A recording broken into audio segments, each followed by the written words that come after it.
পর্দার অন্তরের মা, জীবনে কত নাফরমানি করেছ, নিজের যৌবনের কারণে আল্লাহ তাআলার কত নাফরমানি করেছ, কত পর্দা বিহীন করেছ রে মা।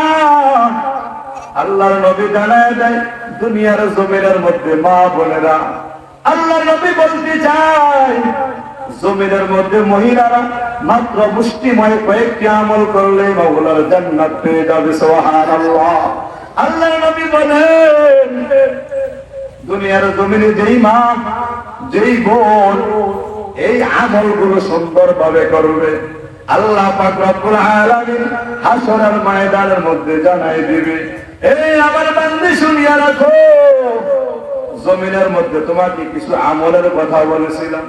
আল্লাহ নবী বলেন আল মারআতু ইযা সাল্লাত খামসাহা ওয়া সামাত শাহরাহা ওয়া আতাআত যাওজাহা ওয়া আহসানাত ফারজাহা। নবী আমার জানায় দেয় গোলাম, যেই মা এই চারটি আমল করবে তার জন্য আল্লাহ পাক রব্বুল আলামিন বলবে তুমি জান্নাতের 8টি দরজার যেই কোনো একটা দরজা দিয়া জান্নাতের মধ্যে প্রবেশ করো। এক নম্বর আমল হলো আল মারআতু ইযা সাল্লাত খামসাহা। এক নম্বর আমল হলো যেই মা বোন 5 ওয়াক্ত নামাজ সুন্দরভাবে পড়বে। বলেন কয় ওয়াক্ত? 5 ওয়াক্ত নামাজ। শুধু কি মায়েরা পড়বে না আপনারা? শুধু কি মহিলাদের জন্য নামাজ না পুরুষের জন্য? আল্লাহ নবী বলেন আল মারআতু ইযা সাল্লাত খামসাহা, যেই মা 5 ওয়াক্ত নামাজ সুন্দরভাবে আদায় করবে, ওয়া আহসানাত ফারজাহা, 2 নম্বরে বলেন এবং ওই মা নিজের সতীত্ব হেফাজত করে। 3 নম্বরে আল্লাহর নবী জানায়া দেয় ওয়া সামাত শাহরাহা, রমজানের রোজাগুলো সুন্দরভাবে আদায় করে। নবী আমার বলে নাই নফল রোজার কথা বলে নাই, নফল নামাজের কথা বলে নাই, শুধু বলেছে 5 ওয়াক্ত নামাজ সুন্দরভাবে যেই মা আদায় করবে, রমজানের রোজা বলে সুন্দরভাবে যেই মা আদায় করবে এবং নিজের সতীত্ব হেফাজত করবে, ও আতাআত যাওজাহা, এবং যেই মা বোন স্বামীর খেদমতটা সুন্দরভাবে করবে, এই মা যদি এই আমল করিয়া কবর করে যায়, আল্লাহ পাক রব্বুল আলামিন বলবে ও ফেরেশতা এই মাকে জানায় দাও জান্নাতের যেই দরজা দিয়া যাও ওই দরজা দিয়া জান্নাতে প্রবেশ করো। সুবহানাল্লাহ বলেন না কেন? তাহলে ইমানদার মুসলমান কবর করে যাওয়ার জন্য প্রস্তুতি নেওয়া দরকার। জমিনটা যেহেতু আমার আপনার সংক্ষিপ্ত সময়, এই জমিনের মধ্যে সব সময় কেউ থাকতে পারে নাই। যদি ক্ষমতার জোরে থাকা যাইত, নমরুদের মতো ক্ষমতাশীল কেউ নাই। টাকার জোরে যদি থাকা যাইত, এমনি ভাবে ফেরাউনের মতো ধন দৌলত কারো ছিল না। যদি ক্ষমতার লোভে থাকা যাইত, তাহলে অতীত জামানায় বহু মানুষ ছিল। আজকে তাকায়া দেখো ওই যে 5 তলায় তারা নির্জন হয়ে পড়ে আছে। ইমানদার মুসলমান, তাহলে এই জমিনটার মধ্যে আমার আপনার কি আমল করতে হবে, কি আমল করতে হবে? আল্লাহ তাআলা বলেন ওয়ালা নাবলুওয়ান্নাকুম বিশাইইন মিনাল খাউফি ওয়াল জু'i ওয়া নাকসিম মিনাল আমওয়ালি ওয়াল আনফুসি ওয়াস সামারাত। আল্লাহ তাআলা জানায় দেয় হে যুবক ইমানদার মুসলমান, মাত্র কয়েকটি আমলের মাধ্যমে পরীক্ষা করব। 1 নম্বর আমল হলো আমি আল্লাহ তাআলা তোমাদেরকে মাঝে মধ্যে ক্ষুধার একটা পরীক্ষা নেব, ক্ষুধা দিয়ে পরীক্ষা নেব।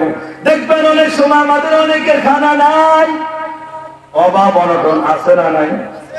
বহু বান্দা আছে দিন আনে দিন খায়, রাতের বেলা গাড়ি নিয়ে বের হয়, দিনের বেলা গাড়ি নিয়ে বের হয়, বলে হুজুর আল্লাহ তাআলা আমাকে বড় গাড়ি দেয় নাই, বাড়ি দেয় নাই, কিন্তু মালিক আমাকে সুন্দরভাবে 4টা ডাল ভাত খেয়ে বাঁচিয়ে রেখেছেন।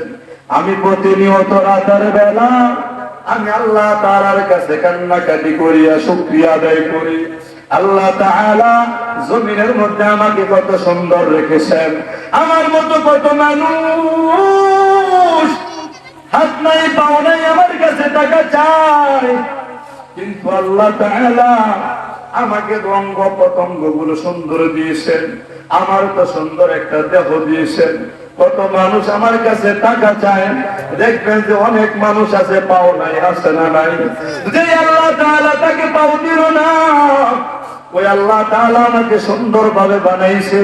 এই বান্দাটা রাতের গভীর আল্লাহ তাআলার কাছে কান্নাকাটি করে, আল্লাহ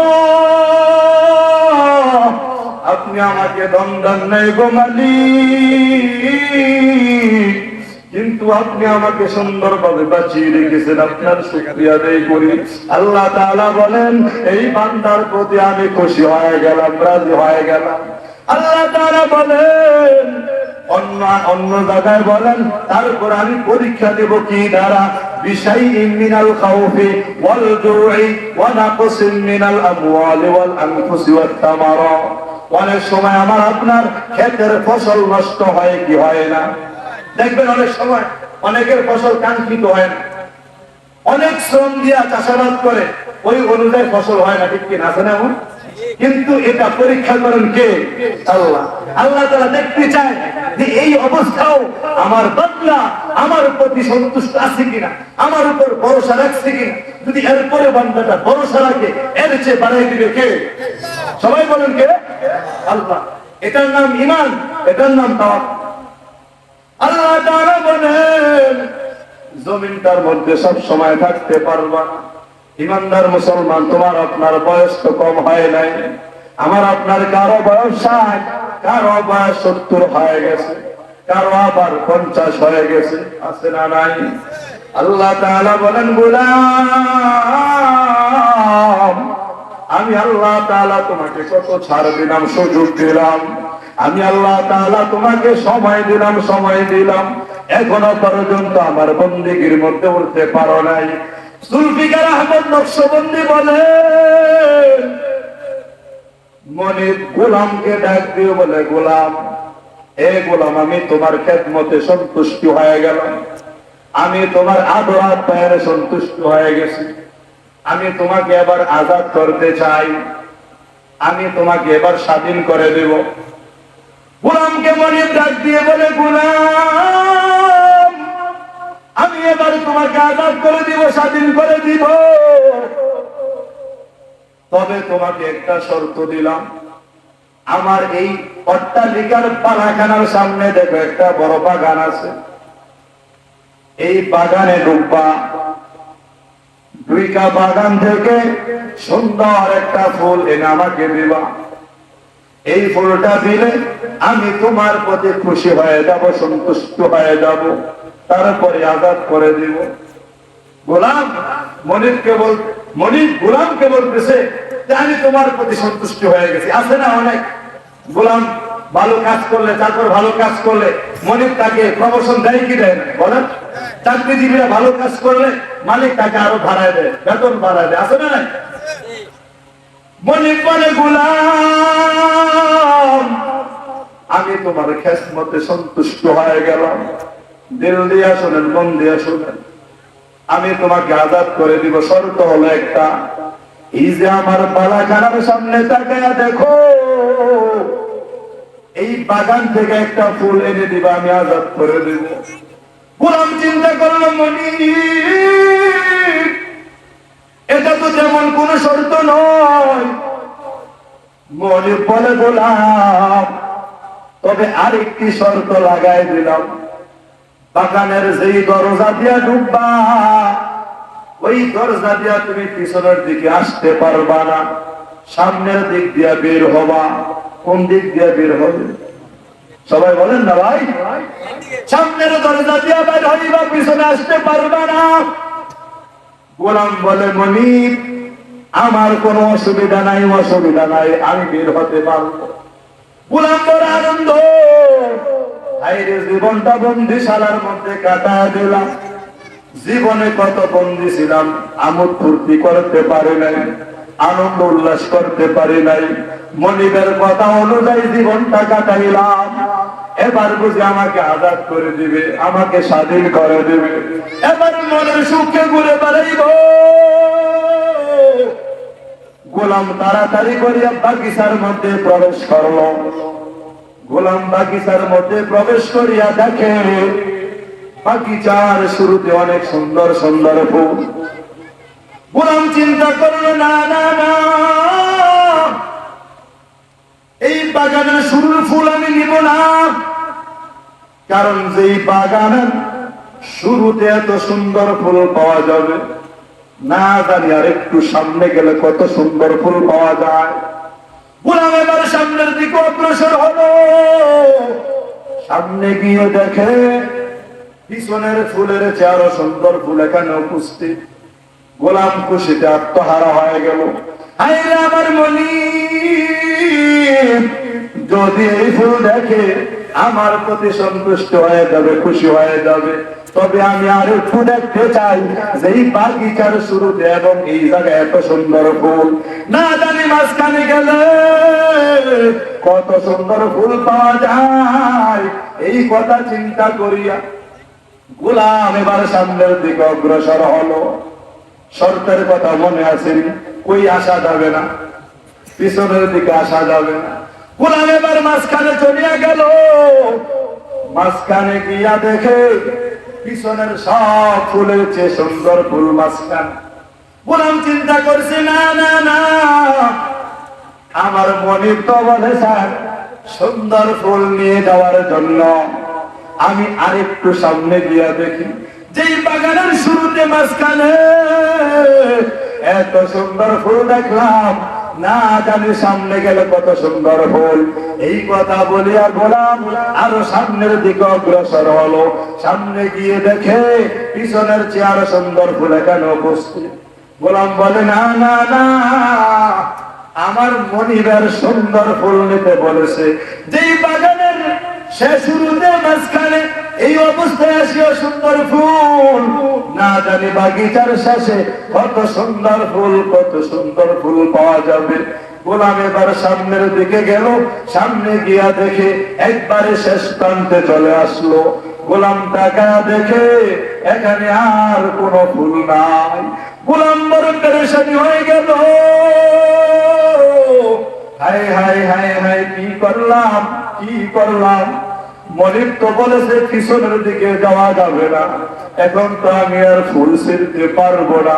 আর এই জায়গায় তো কোনো ফুল নাই, আমার তো আর আজাদ হওয়া হলো না, কারণ আমি তো পিছু যেতে পারবো না, এই দরজা দিয়া তো এখন বের হওয়া যাওয়া লাগবে। এবারে গোলাম কাঁদে আর বলে, মনির, আপনি তো আমাকে সুযোগ দিলেন, কিন্তু সুযোগ তো গ্রহণ করতে পারলাম না।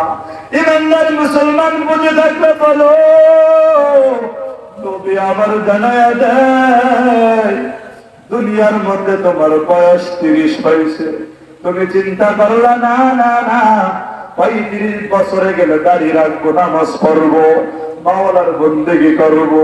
যেই ব্যক্তি তার বয়স 40, সে চিন্তা করে না মানুষ তো 50 বছরও বাঁচে, 50 বছর হইলে মাওলার বন্দেগী করবো। 50 বছরের লোকটা চিন্তা করে না না, মানুষ তো 60 বছর বাঁচে, 70 বছর বাঁচে, আমার আর একটু বয়স হোক, আমি মাওলার বন্দেগী করবো, এমন মানুষ আছে না নাই? ইমানদার মুসলমান, যখন তোমার বয়সটা 70 হয়ে যাবে, 70-এর পরে 80 যখন হয়ে যাবে, শয়তান তোমাকে বলবে আর একটু যাক, আর একটু যাক। এমনি ভাবে গোলাম যেমনি ভাবে শেষ প্রান্তে চলে আসলো, কোন ফুল ছিঁড়তে পারে নাই, এমনি ভাবে তুমিও তোমার জীবনের শেষ লগ্নে চলে যাইবা। একটা সময় গিয়া দেখবা গোলাম, তোমার সামনে মালাকুল মাউত আজরাইল এসে উপস্থিত হয়ে যাবে। তখন মালাকুল মাউত আইসা বলবে, ইযা জাদালু লা ইস্তাখিরুনা সাআতাও ওয়া লা ইস্তাকদিমুন। আল্লাহ তাআলা বলে, গোলাম, যখন তোমার সামনে মালাকুল মাউত এসে যাবে, তুমি আর পিছনে যাইতে পারবা না, বলতে পারবা না, আজরাইল আমাকে একটু সুযোগ দাও, আমি একটু ইবাদত করি, বলা যাবে না? বলেন না কেন, বলা যাবে? আজরাইল কে আবার আপনার কথা শুনবে? টাকা দেখাইলে ক্ষমতার কথা বলে শুনবে? আল্লাহ তাআলা বলেন, গোলাম সময় থাকতে সময়ের কদর করো, সময় থাকতে সময়ের কদর করো। কারণ জমিনের মধ্যে যতই টাকা কামাও, যতই ধন দৌলত কামাও, এই জমিনের কোন টাকা দ্বারা আজরাইলের সামনে কিছু করা যাবে না, কোন কথা শুনবে না। এই জমিনের মধ্যে একজন বাদশা ছিল, বাদশার নাম আমরা অনেকেই জানি, বাদশা যুলকারনাইন। বলেন কি নাই? যুলকারনাইন বাদশা অর্ধজাহানের বাদশা ছিলেন। ইন্তেকাল করার আগ মুহূর্তে লোক লস্করকে জানায়া দিল, ও আমার সৈন্যরা তোমরা শুনিয়া রাখো, আমি যদি ইন্তেকাল করব, আমাকে তোমরা কাফন পরানোর পরে সাথে সাথে কবরে নিও না। এই যে পাশের বাজার দেখো, এই বাজারের মধ্যে আমাকে নিয়ে যাইবা, খাটিয়ার মধ্যে চড়াইয়া নিয়ে যাইবা, কিন্তু একটা শর্ত দিয়া গেলাম, আমার এই দুটি হাত কাফনের কাপড় থেকে বের করে, খাটিয়া থেকে বের করে এভাবে রেখে দিবা। লোক লস্কর বলে, বাদশা নামদার, এমন কেন করবো, এমন কেন করবো? বাদশা বলে, ইমানদার মুসলমান শুনিয়া রাখো, আমি যুলকারনাইন বাদশা, জমিনের মধ্যে টাকা পয়সার অভাব ছিল না, ধন দৌলতের অভাব ছিল না, লোক লস্করের অভাব ছিল না, কিন্তু তোমরা বাজারে যাওয়ার পর আমার হাতগুলি কেন দিবা, কেন দিবা? যাতে করে আমার রাজ্যের লোকেরা আমার থেকে শিক্ষা গ্রহণ করে, আমি বাদশা যুলকারনাইন থেকে যেন শিক্ষা গ্রহণ করে। এত ধন দৌলতের মালিক হওয়ার পরেও আমি বাদশা যুলকারনাইন খালি হাতে বিদায় নিতেছি।